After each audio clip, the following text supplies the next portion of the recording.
Salve, salve galera! Sejam bem-vindos para mais um Tributologia. E esse é o programa número 245, que vai ao ar no domingo, dia 15 de dezembro de 2024.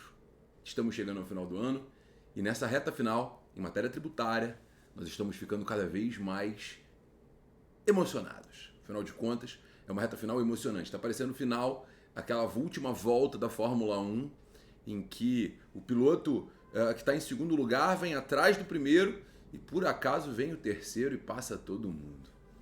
Afinal de contas, a reforma tributária foi aprovada no Senado. O texto da reforma tributária, da regulamentação da reforma tributária, foi aprovado no Senado e volta para a Câmara, provavelmente ainda essa semana. Então provavelmente a gente vai ter mais assunto para conversar sobre a reforma tributária na semana que vem. Com várias alterações com relação ao texto que foi aprovado na Câmara. Então, o Senado aprovou na última quinta-feira o texto do projeto de lei complementar que regulamenta a reforma tributária.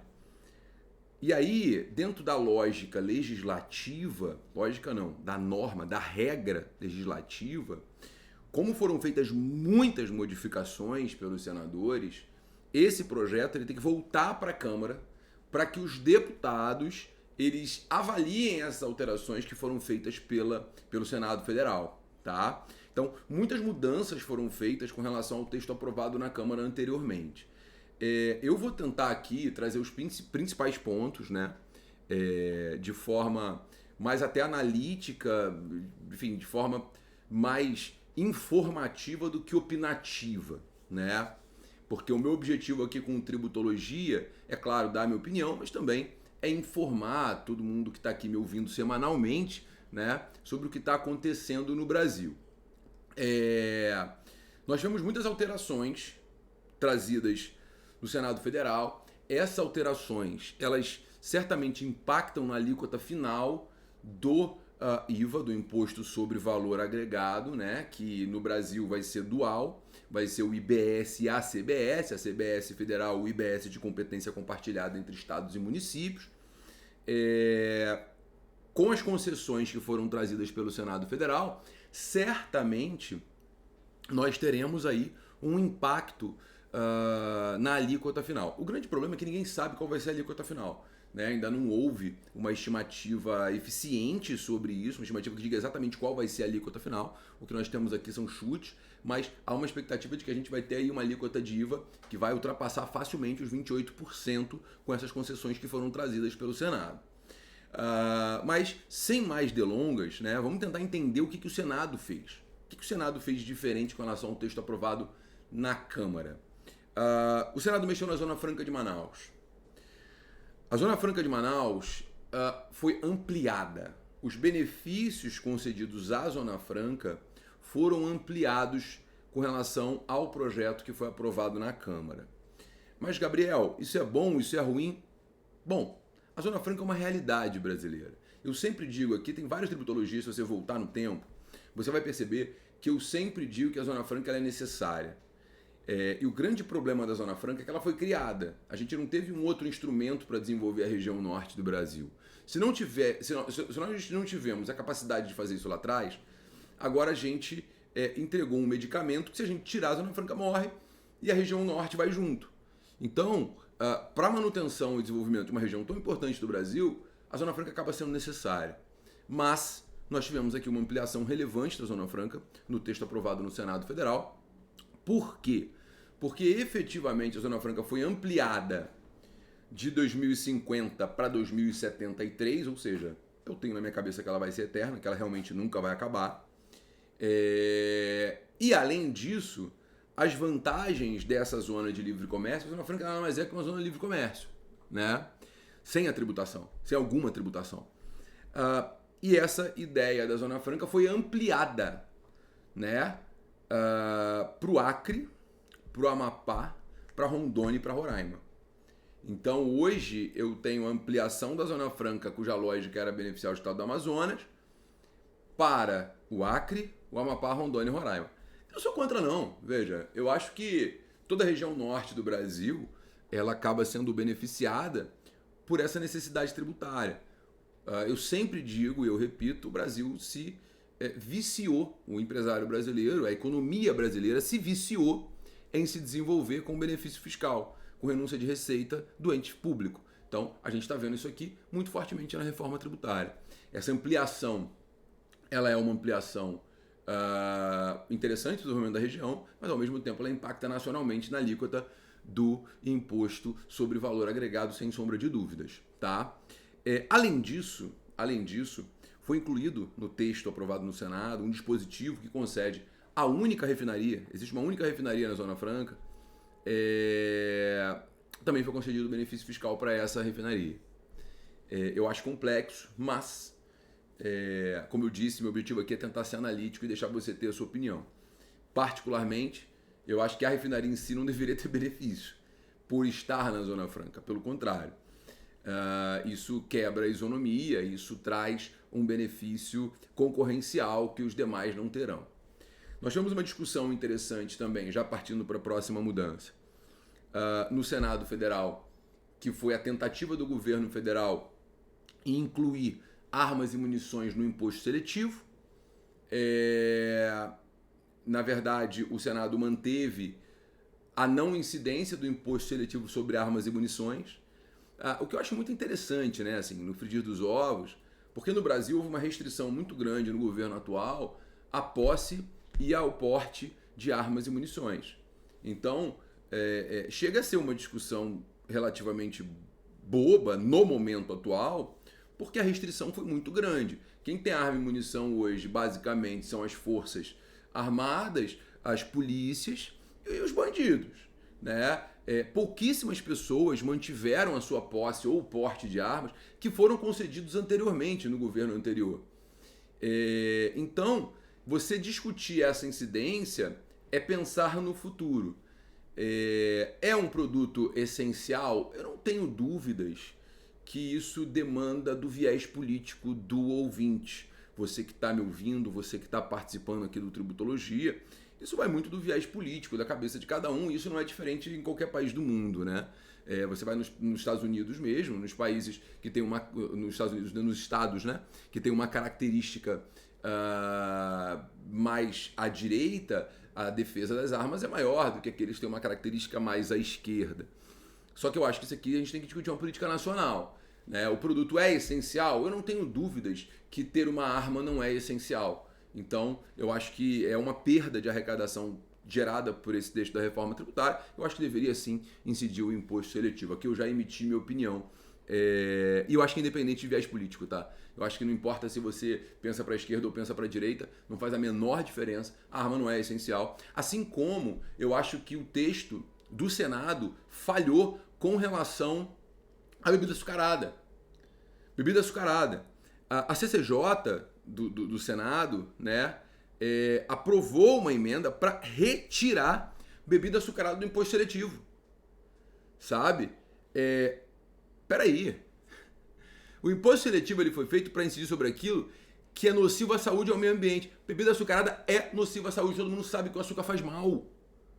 Não precisa ser um médico, não precisa ser um nutricionista, não precisa ser um PhD nesse troço para saber que faz mal. E também não precisa saber se você é direita ou esquerda. Então, assim, a arma, o armamento, ele não é essencial? Não é. Assim, a bebida açucarada não é. E ambos ficaram de fora do imposto seletivo. É uma perda de arrecadação que realmente não deveria acontecer. Ainda nessa discussão de serviço essencial ou não, né? Achei que foi interessante uma discussão acerca do serviço veterinário, né? O serviço veterinário, ele passou a redução de alíquota de 60%. Passou a redução de alíquota... Ah, Gabriel, mas aí não, é essencial cuidar dos animaizinhos, etc. Eu também acho. Veja, eu também acho. Mas o Brasil é aquilo, né? São tantas exceções que a alíquota final vai ser maior, né? Para você entender o que eu estou dizendo é o seguinte: toda vez que o governo aumenta as exceções à alíquota cheia, a alíquota cheia sobe. É a mesma coisa da meia entrada. Nesse nosso Brasil, todo mundo tem carteirinha de estudante. Isso para quê? Para pagar meia entrada nos eventos, cinema, show, teatro. E o preço do ingresso cinema, show, teatro, ele, na verdade, é o dobro do que deveria ser, porque todo mundo vai pagar metade. Então, no final das contas, todo mundo paga o preço que deveria ser. porque todo mundo paga metade. Essa mania do brasileiro de querer ser especial em tudo faz com que o resultado final não seja o resultado que deveria ser. Então, mais um setor incluído, a alíquota maior para todo mundo, né? Nós tivemos também uma discussão com relação aos defensivos agrícolas, né? Os defensivos agrícolas também foram submetidos à redução de 60% da alíquota de CBS e IBS, tá? E aí, assim, eu não sei se é essencial, se não é essencial, aí eu não tenho nem como dar opinião, porque eu não tenho um conhecimento técnico sobre o defensivo agrícola. Mas uma coisa é fato, né? A Constituição, ela traz, depois da reforma tributária, depois da emenda constitucional 132, ela traz uma redação muito interessante com relação ao princípio da proteção ao meio ambiente. A Constituição tributária passa a prever a proteção ao meio ambiente como sendo um dos seus princípios norteadores. E o defensivo agrícola, na minha opinião, feriria esse tipo de proteção ao meio ambiente. Então, assim, além de você não tributar com imposto seletivo, você dá alíquota reduzida de IVA. Isso, a meu ver, é um grande problema. É um grande problema. Porque você fere os próprios princípios da Constituição. É um equívoco que precisava ser mexido. Mas eu não sei se a Câmara o fará, né? Mas fica aí o meu questionamento acerca desse assunto. E um outro detalhe também interessante, serviços funerários de cremação e embalsamento também foram incluídos no regime diferenciado, né? Lá no imposto, enfim, então assim, você tem redução da alíquota de IBS e CBS. Assim como você tem redução da alíquota de IBS e CBS para artes cênicas. Você percebe que quase todos os serviços estão recebendo redução de IBS e CBS.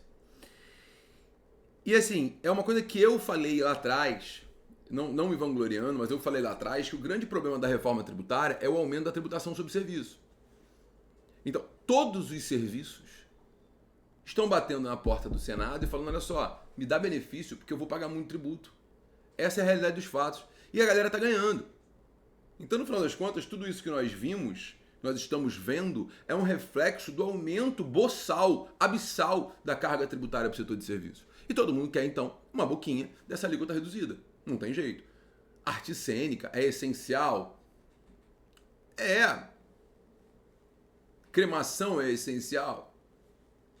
Vamos reduzir a alíquota para todo mundo. Então, na verdade, não vai ter uma alíquota de 28%, né? 70% do setor de serviços vai ter alíquota reduzida em 60%. Você percebe que é uma reforma tributária que está muito pior do que a ideia. A execução está muito pior do que a ideia, né? Mas vamos lá. Vamos continuar. Tem um lado que eu achei muito interessante nesse texto da reforma tributária, aprovado no Senado, que foi um tratamento, né, com relação à tributação de pessoa física que obtém a renda lá com compra, venda e arrendamento e locação de imóveis, né?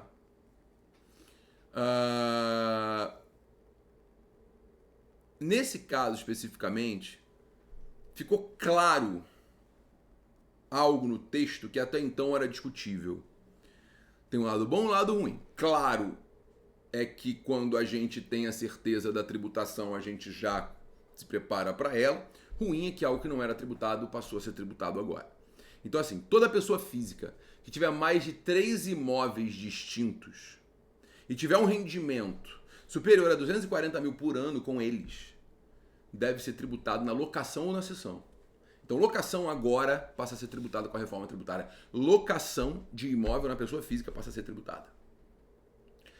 No caso de venda, se a pessoa física vender mais de 3 imóveis em um ano, ou mais de um imóvel adquirido nos últimos 5 anos, também vai estar sujeito à tributação. É que não está falando de imposto de renda, não. A pessoa vai ter que pagar imposto de renda e vai ter que pagar o IVA.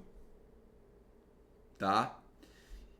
Só que, por outro lado, você tem os redutores. Tá? Os redutores são maiores que os da Câmara. Então, Então, na venda de imóveis, você vai ter 50% da alíquota padrão do IVA, redução de 50%, né, da alíquota padrão, e o texto redutor da Câmara era de 40%, e no caso de aluguel, o redutor foi a 70%, e na Câmara era 60%. Então assim, ó, galera que tá me assistindo, galera que tá me ouvindo, que tem imóveis de aluguel, se o seu rendimento for superior a 240 mil ano, vai ter sim imposto, tá? Se não for, você não vai ter a incidência do imposto. Então, muito cuidado com isso. É uma alteração relevante que vai impactar na vida daqueles que vivem das locações dos seus imóveis, tá bom? Mas vai ter alíquota reduzida, mas de qualquer forma tem tributação. Se tem tributação, você tem que refazer os cálculos na sua operação, né? Além disso, nós temos a figura do cashback. O cashback eu sempre defendi, tive a oportunidade até de estar em Coimbra no ano passado falando sobre o cashback. Eu acho que cashback é uma coisa, algo muito interessante para fins de isonomia, para fins de manutenção da dignidade da pessoa humana. Eu particularmente sou super favorável ao cashback. O cashback ele foi ampliado no Senado com relação ao texto da Câmara. E agora, além da energia elétrica, do gás, você vai ter telefonia e internet no cashback, tá? Então você vai ter 100% de devolução da CBS, da Contribuição sobre Bens e Serviços, que vai ser federal, e 20% do IBS, do Imposto sobre Bens e Serviços, que vai ser estadual e municipal. Então você vai ter devolução de água, esgoto, energia elétrica, você vai ter telefonia e você vai ter internet, tá? Então, o cashback foi ampliado, eu acho muito interessante para as pessoas de menor renda. Você ter a devolução do imposto é uma justiça fiscal muito grande, você reduz a regressividade do sistema tributário, você aumenta a justiça fiscal. Então é um instrumento que eu bato palmas. Um outro ponto relevante é com relação à extração e exportação de minérios, tá? O Senado discutiu a não incidência do imposto seletivo no fornecimento de bens com o fim de exportação à empresa exportadora, né? Isso aqui é interessante porque a Constituição, no texto da reforma tributária, ela prevê a incidência do imposto seletivo na exportação. Só que o que está sendo excluído agora no texto aprovado na Câmara, no texto aprovado no Senado, que volta para a Câmara essa semana, é exatamente a não incidência do imposto nas operações anteriores. Ou seja, as operações anteriores à exportação. Então você não vai ter imposto seletivo nas operações anteriores, mas você vai ter imposto seletivo na exportação. Você percebe que, na verdade, assim, nós temos uma certa confusão, né, criada por esse texto do Senado. Eu diria que o texto da Câmara não era bom, mas o texto do Senado é péssimo. Nós temos aí uma distorção da lógica da reforma tributária, que ela não simplifica o sistema tributário nacional como deveria. Por que não simplifica?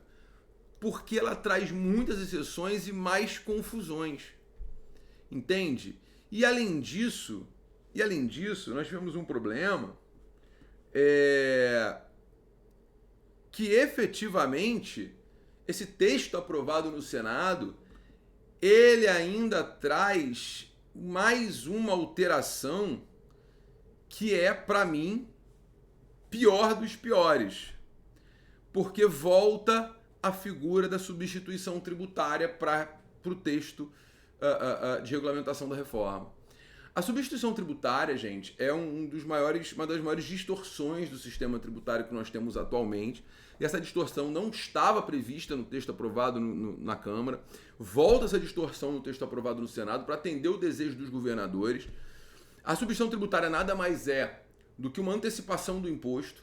Então, quando a gente está falando de reforma tributária, a gente fala da simplificação do sistema. Quando a gente fala da droga da substituição tributária, a gente está falando da volta de um vício ruim que a pessoa já tinha. Então, assim, mal comparando, tá? O alcoolismo é uma doença e a pessoa que foi diagnosticada com o alcoolismo, eu não sei se é o nome correto, eu posso estar errado aqui, peço desculpas, peço vênia se eu estou usando a expressão errada, mas a pessoa que foi diagnosticada com essa doença, ela não pode mais ter contato com a bebida. Senão ela volta a beber de novo, né? Aqui é a mesma coisa. Em vez da gente tirar a bebida do doente, a gente está dando pequenas doses de bebida para esse doente, para ele continuar doente. Então, a substituição tributária, ela é cruel, ela não deveria existir, mas ela volta. A substituição tributária volta pela emenda 2032, encaminhada pelo senador Alessandro Vieira. Então, efetivamente, a gente tem de novo a substituição tributária dentro do sistema tributário que se cria, ou seja, aquilo que estava bom foi piorando dramaticamente. Eu nunca fui a favor da reforma tributária nos moldes que ela foi aprovada, nunca achei ela boa, mas era menos pior que o sistema atual, que é muito ruim. Mas também nada, né? Qualquer coisa é muito melhor do que é muito ruim. Só que ela foi degringolando. E agora a gente tem um texto péssimo de reforma.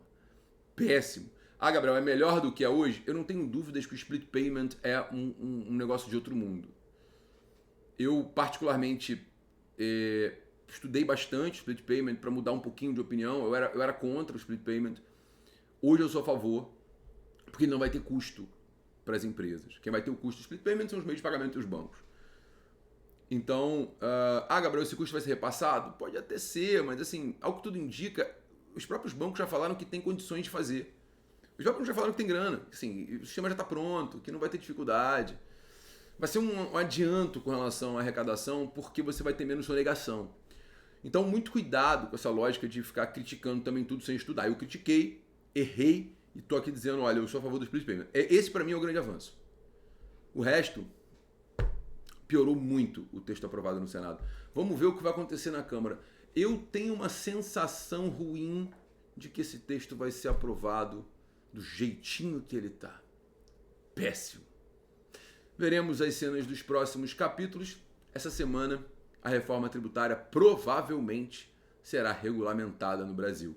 E caso seja, na semana que vem a gente está aqui de novo no Tributologia para falar sobre esse assunto.